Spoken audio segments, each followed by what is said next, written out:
আজ ঠাকুরের বিসর্জন।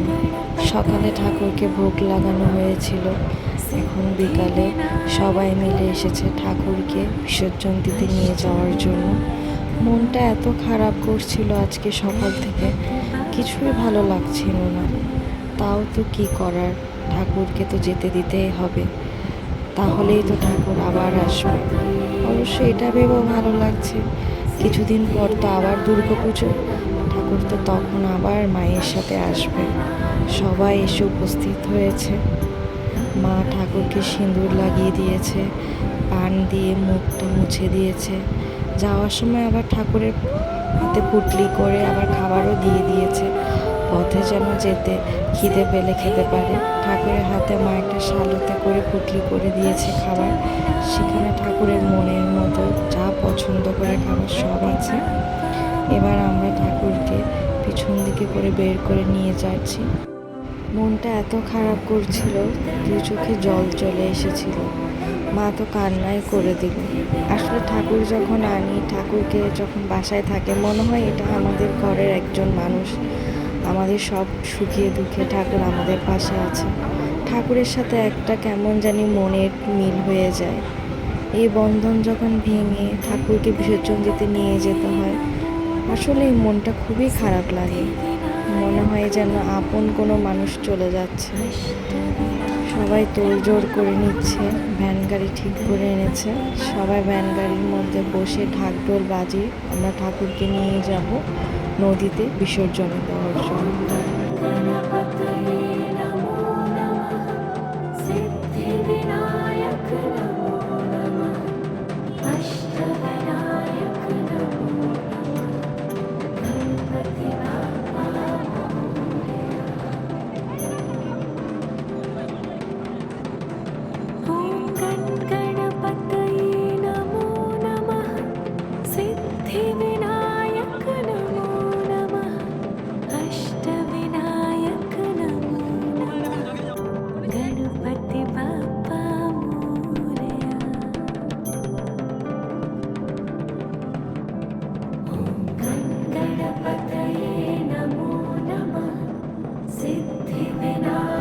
নীলয় খালি পায়ে ঘরটা নিয়ে আসছিল।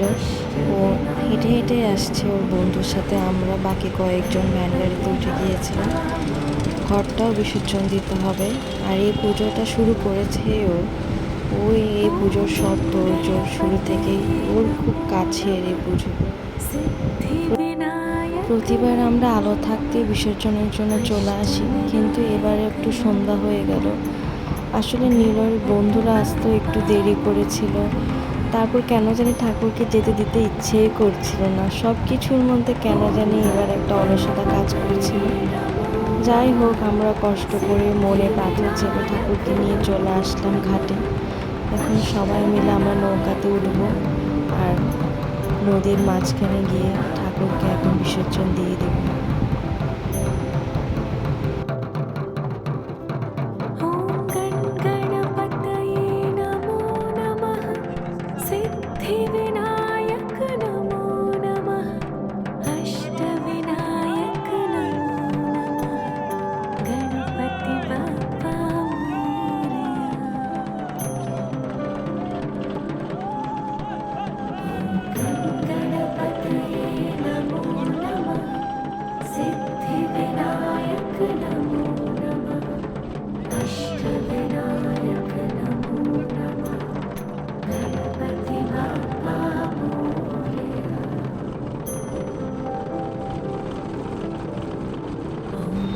গণেশ ঠাকুরকে বিসর্জন দিয়ে যখন আমরা ফেরত যাচ্ছিলাম, তখন মনটা অনেক খারাপ করছিল।